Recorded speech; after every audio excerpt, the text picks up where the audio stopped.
బంగ్లాదేశ్ స్వాతంత్ర్యానికి పూర్వం భారతదేశంలోని బెంగాల్లో కలిసి ఉండేది. అయితే 1947 భారతదేశ విభజన జరిగినప్పుడు ముస్లిం జనాభా ఎక్కువగా ఉన్న తూర్పు బెంగాల్ ప్రాంతం తూర్పు పాకిస్తాన్గా ఏర్పడింది. అయితే ఆర్థికంగా, రాజకీయంగా పశ్చిమ పాకిస్తాన్ పాలకులు తూర్పు పాకిస్తాన్ను తక్కువగా చూసేవారు. ఆదాయమంతా పశ్చిమ ప్రాంతానికే వెళ్లేది. దీంతో అవామీ లీగ్ నాయకుడు షేక్ ముజీబుర్ రెహమాన్ నేతృత్వంలో స్వయం ప్రతిపత్తి కోసం పోరాటం మొదలైంది.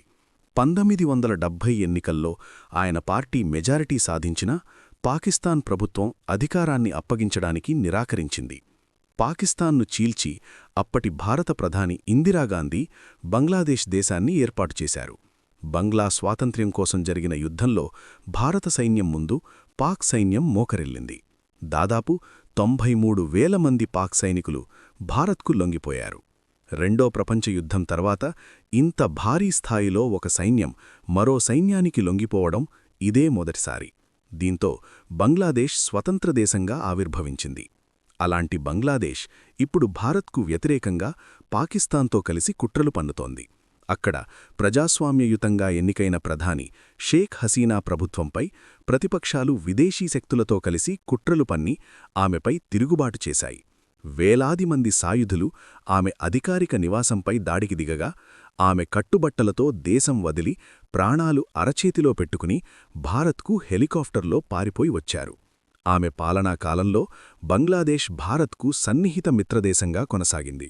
దీంతో భారత ప్రభుత్వం ఆమెను రాజకీయ శరణార్థిగా ఉండటానికి అనుమతినిచ్చింది. ప్రజాస్వామ్యయుతంగా ఎన్నికైన ప్రభుత్వం కూలిపోవడంతో ఆర్మీ సహకారంతో నోబెల్ గ్రహీత మహమ్మద్ యూనస్ నేతృత్వంలో తాత్కాలిక ప్రభుత్వాన్ని ఏర్పాటు చేశారు. ఇక అప్పటినుంచి ఆ దేశంలో మైనారిటీలైన హిందువులపై అరాచకాలు కొనసాగుతున్నాయి. హిందూ మహిళలపై దాడులు, అత్యాచారాలు, హత్యలు చేస్తూ అల్లరిమూకలు చెలరేగిపోతున్నాయి. దీంతో బంగ్లాలో ఉన్న హిందువులు ప్రాణాలను అరచేతిలో పెట్టుకుని బిక్కుబిక్కుమంటూ జీవితాన్ని గడుపుతున్నారు. ఏ క్షణంలో ఎవరు దాడి చేస్తారో అర్థం కాకుండా వారి జీవితాలు భయాందోళనలో మునిగిపోయాయి. బంగ్లాదేశ్ హిందూ బౌద్ధ క్రైస్తవ ఐక్య పరిషత్ నివేదికల ప్రకారం 2024-25 మధ్యకాలంలోనే సుమారు 82 మంది హిందువులు హత్యకు గురయ్యారు. సుమారు 2,000కు పైగా హింసాత్మక ఘటనలు నమోదయ్యాయి. 150కి పైగా దేవాలయాలు ధ్వంసం చేయబడ్డాయి. ముఖ్యంగా దీపూ చంద్రదాస్ అనే యువకుడిని దారుణంగా కొట్టి చంపి మృతదేహాన్ని చెట్టుకు కట్టేసి నిప్పుపెట్టారు. ఈ ఘటన ప్రపంచవ్యాప్తంగా ఉన్న హిందువుల్లో తీవ్ర బాధను, కోపాన్ని రగిలించింది. ఖోకన్ చంద్రదాస్, అమృత్ మండల్, బజేంద్ర బిస్వాస్ అల్లరిమూకల దాడుల్లో ప్రాణాలు కోల్పోయారు. తాజాగా ఈరోజు కూడా రాణా ప్రతాప్ అనే హిందూ యువకుడిని కాల్చి చంపారు.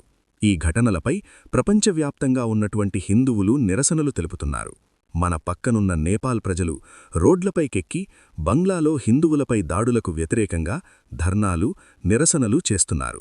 అయితే ఇక్కడ మాట్లాడుకోవాల్సిన విషయమేంటంటే భారత ప్రభుత్వం ఈ చర్యలపై నామమాత్రకు స్పందనకే పరిమితమవుతోంది. 100 కోట్లకు పైగా హిందూ జనాభాను కలిగి ఉండి హిందూ దేశంగా చెప్పుకునే భారత్లో మాత్రం ఈ ఘటనలపై బహిరంగంగా ఎలాంటి నిరసనలు వ్యక్తం కావడం లేదు. అందరూ కేవలం సోషల్ మీడియాలో కామెంట్లు, పోస్టులు చేయడానికే పరిమితమవుతున్నారు. అయితే బంగ్లాదేశ్లో కేవలం హిందువులపై దాడులు మాత్రమే కాదు, మన శత్రుదేశాలైన పాకిస్తాన్, చైనాతో చేతులు కలిపి భారత్కు వ్యతిరేకంగా కుట్రలు పన్నుతోంది.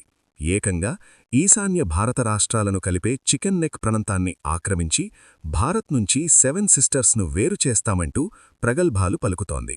దీనిపై భారత ప్రభుత్వం కఠిన చర్యలు చేపట్టాల్సిన అవసరం ఎంతైనా ఉంది. గతంలో ఇందిరాగాంధీ చూపించిన తెగువ, ధైర్యం ప్రస్తుత భారత ప్రభుత్వం కూడా చూపించాలని అంతా ఆశిస్తున్నారు. బంగ్లా లాంటి దేశాలకు తగిన బుద్ధి చెప్పాల్సిన సమయం ఆసన్నమైంది. శిశుపాలుడికి శ్రీకృష్ణుడు 100 తప్పుల అవకాశమిచ్చి 101వ తప్పుకు సుదర్శన చక్రాన్ని ప్రయోగించి శిశుపాలుడి తల ఖండిస్తాడు.